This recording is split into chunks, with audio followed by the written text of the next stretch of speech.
मुख्यमंत्री पुष्कर सिंह धामी प्रधानमंत्री नरेंद्र मोदी से मुलाकात करके देहरादून लौट आए हैं और मेरे साथ में मुख्यमंत्री पुष्कर सिंह धामी जी हैं। सर, प्रधानमंत्री जी से मुलाकात हुई है, प्रसाद आपने उनको भेंट कराया है, क्या क्या कुछ मुद्दों पर बातचीत हुई है? देखिए, एक तो आदरणीय प्रधानमंत्री जी को मैंने चारों धामों का प्रसाद भेंट किया है, क्योंकि पहली जो पूजा थी सभी धामों के कपाट खुलने पर, पहली पूजा हमारे देश के यशस्वी प्रधानमंत्री नरेंद्र मोदी जी के नाम से हुई थी, इसलिए उनको प्रसाद दिया था। यहाँ का गौमुख से लाई हुई गंगा तुलसी दी थी, गौमुख का जल दिया था और उनको शुभकामनाएं भी दी कि इसी हफ्ते जो है उन्होंने अपने मन की बात एपिसोड का निरंतरता से 100 एपिसोड पूरे किए हैं, उसकी भी बधाई दी। और उत्तराखंड के अंदर सारे धाम ऑल वेदर रोडें हों या केदारपुरी का भव्य दिव्य पुनर्निर्माण हो, बद्री धाम का पुनः निर्माण और मास्टर प्लान हो, हेमकुंड साहब और केदारनाथ जाने वाले रोपवे हों, इन सभी पर तेज़ी से काम हो रहा है। और साथ में ऋषिकेश से कर्णप्रयाग रेल लाइन का काम भी तेज़ी से चल रहा है और हवाई यात्रा के क्षेत्र में भी तेज़ी से काम हो रहे हैं।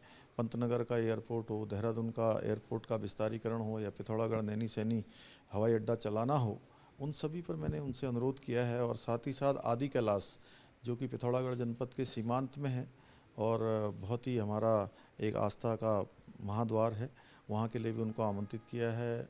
और पांचवा धाम जागेश्वर धाम के लिए भी उनको मैंने निमंत्रण दिया है कि वो वहाँ भी ज़रूर पधारें। साथ में विवेकानंद जी की तपस्थली मायावती आश्रम, अद्वैत मायावती आश्रम जो लोहाघाट में है चंपावत जनपद में, उसका भी मैंने अनुरोध किया है।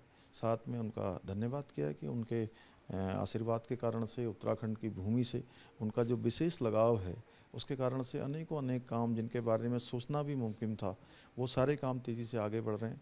चार धाम यात्रा की सफलता और उसकी जानकारी भी उनको दी है। सर, एक कड़ा फैसला आपकी सरकार का है, जो उत्तराखंड में जो ज़मीन को खरीदना होगा बड़ा आसान नहीं होगा, खासकर जो बदमाश या अलग प्रवृत्ति के लोग हैं उनके लिए काफ़ी कठिन है। ये कैसे फैसला आप देखते हैं? देखिए, उत्तराखंड बहुत ही हमारा शांत प्रदेश है, यहाँ पर कानून व्यवस्था की स्थिति हमेशा से एक पूरे देश में एक आदर्श स्थिति में रही है। तो कहीं किसी प्रकार की ये स्थितियाँ आगे चलकर बिगड़े न, किसी प्रकार का असंतुलन यहाँ पर न हो। यहाँ की धर्म है, संस्कृति है, यहाँ का अध्यात्म है, वो पूरी तरह से बचा रहे। इसलिए हमने ये फैसला लिया है मंत्रिमंडल में कि अब जो 250 स्क्वायर मीटर का जो ज़मीन खरीदने का एक सभी के लिए था, उसको अब बिना जांच के नहीं होगा, जांच होगी और सबकी पृष्ठभूमि पहले से देखी जाएगी, उसके बाद राज्य सरकार ही उस पर जो है परमिशन देगी। सर, यूसीसी का टाइम एक्सटेंड हुआ है, सर किस तरीके से आप देखते हैं इसको? यूसीसी ने बहुत काम कर लिया है और तेज़ी से जो कमेटी है वो ड्राफ्ट बनाने की ओर आगे बढ़ रही है और 1 साल का कालखंड पूरा हो गया है।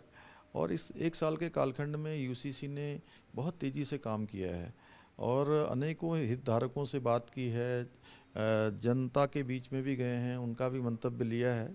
और मुझे खुशी है कि हमने जो काम उत्तराखंड के अंदर शुरू किया था, उस काम को अब देश के अन्य राज्य भी, गुजरात भी, कर्नाटका भी इस दिशा में आगे बढ़ रहे हैं। और हमारा जो यूसीसी का जो ड्राफ्ट है वो पूरे देश के लिए मॉडल बनेगा, सारे देश के अंदर, सारे राज्यों के अंदर लागू होगा। और हम ये अपेक्षा करते हैं कि हम तो इसको लागू करेंगे, भारतवर्ष के अन्य राज्य भी इसको अपने यहाँ लागू करें। सर, लास्ट में सवाल यात्रा से संबंधित है। केदार धाम की अगर बात करें तो कुछ दिक्कतें वहाँ पर श्रद्धालुओं के सामने, क्योंकि बड़ी संख्या में श्रद्धालु पहुँच रहे हैं। ओवरऑल आप मॉनिटरिंग यात्रा की कर रहे हैं, किस तरीके से आप अपील करना चाहेंगे? देखिए, चूँकि यात्रा को लेकर भक्तगणों का, आस्थावान लोगों का, श्रद्धालुओं का बहुत उनके मन में उत्साह रहता है, हर्षोल्लास रहता है। लेकिन इस बार बाबा केदार की जो यात्रा है वो चूँकि वहाँ लगातार पिछले 1 माह से बर्फ़बारी हो रही है और बड़ी बर्फ़बारी हो रही है, इसलिए मैं सभी श्रद्धालुओं से और आने वाले जो हमारे आस्थावान लोग हैं, भक्त हैं, बाबा के भक्त हैं, उन सभी से अनुरोध करता हूँ कि वो मौसम की पूरी जानकारी पहले प्राप्त कर लें। मौसम अगर ठीक रहे तभी यात्रा करें, क्योंकि अन्यथा उनकी यात्रा कठिन होगी तो हमें भी अच्छा नहीं लगेगा। इसलिए हम सभी से अनुरोध करते हैं कि मौसम की जानकारी के बाद ही यात्रा प्रारंभ करें। सर, एबीपी गंगा से बातचीत करने के लिए।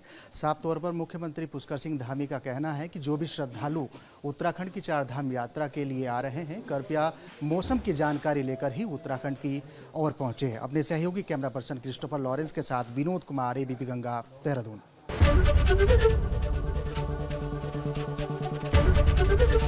एबीपी गंगा, खबर आपकी, जुबान आपकी।